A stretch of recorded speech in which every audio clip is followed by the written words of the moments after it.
ورحمة الله وبركاته. فيديو النهاردة عن مباراة الزمالك المرتقبة اليوم في البطولة العربية اللي هي طبعا هتذاع السادسة مساء بتوقيت القاهرة وبتوقيت مكة المكرمة.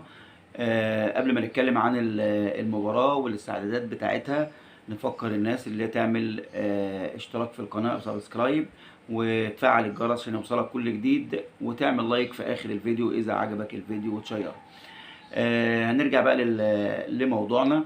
الزمالك النهارده يا جماعه عنده ماتش مهم جدا مع الشباب السعودي. طبعا الزمالك خرج من الماتش اللي فات منتشي وفرحان، طبعا كسب 4-0 وادى اداء جيد جدا. ده خاصه الزمالك الفتره الاخيره كان اداؤه مش الاعلى، وخارج من موسم صفري ما فيش بطولات، فكان محتاج مباراه زي دي ترجعه معنويا وترجع المدرب ويبقى عنده ثقه في اللعيبه، واللعيبه تبقى عندها ثقه في نفسها وفي مدربها في نفس الوقت.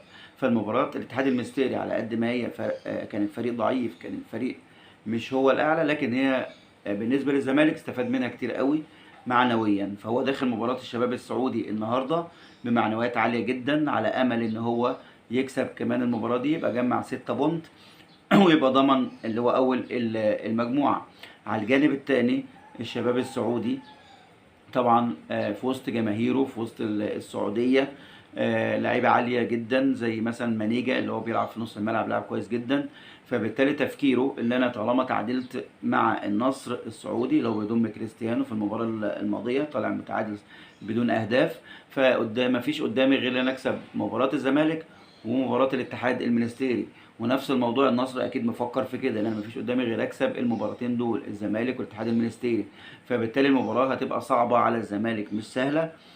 الاتحاد المنستيري طبعا اتوقع طبعا كده كده هو مش هيكسب ولا مباراه، ما اعتقدش يعني هيكسب ولا مباراه. لكن الزمالك معنوياته ممكن تخليه يأدي احسن، ولو كسب المباراه دي زي ما قلنا هتفرق معاه كتير جدا. بس هل الشباب السعودي هيبقى المباراة بتاعته سهلة؟ هل هيسيب الزمالك يعمل اللي هو عاوزه؟ طيب هل في مشاكل عند الزمالك قبل المباراة؟ لا، اللعيبة معنوياتها كويسة، داخلين بمعنويات كويسة. كان في بس اللي هو المدرب بتاع الزمالك وصلوا كل مستحقاته واخد فلوسه، لكن كان عنده مشكلة ان هو مش عارف يحول الفلوس دي خارج مصر، ودي كانت المشكلة. وإدارة الزمالك والمسؤولين في الزمالك خاطبوا كذا جهة عشان يحلوا له المشكلة دي. بس طبعا ما اعتقدش المشكلة دي هتقلل او هتأثر على تركيزه، وهيعمل ماتش كويس اذا التزم او التزمت لعيبة الزمالك زي مباراة الاتحاد المستري، والتزموا دفاعيا وهجوميا زي ما عملوا في الماتش اللي فات، مع الفرق طبعا ان هم يقابلوا لعيبه احسن، لعيبه بترتد بسرعه جدا، هجماتها المرتده صعبه جدا زي ما شفنا في ماتش في مباراه النصر.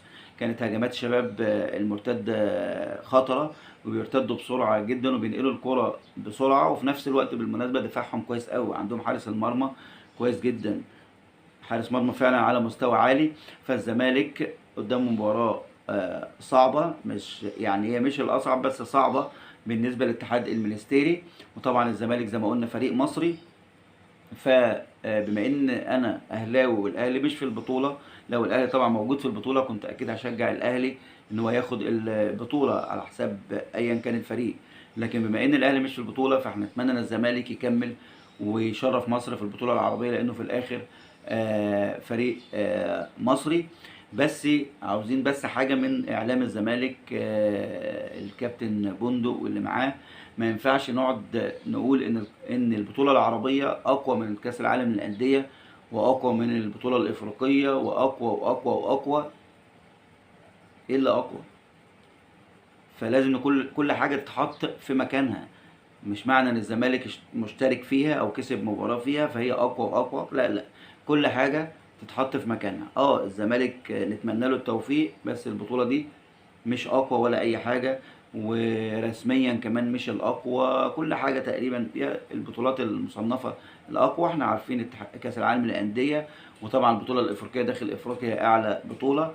اما البطوله العربيه تعتبر بطوله شرفيه، بطوله وديه ايا كان، بس مش رسميه، بس بطوله قويه طبعا لان فيها فرق قويه جدا وفيها لعيبه اسماء عاليه جدا، خاصه بعد ما الدوري السعودي استقطب لعيبه كتير قوي عالميه زي كريستيانو وغيره، بنزيما.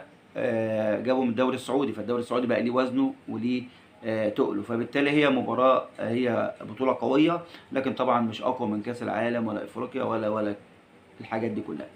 ونتمنى التوفيق لنادي الزمالك كفريق مصر ممثل مصر في البطولة العربية، وإن شاء الله نشوف منه أداء كويس. والسلام عليكم ورحمة الله وبركاته.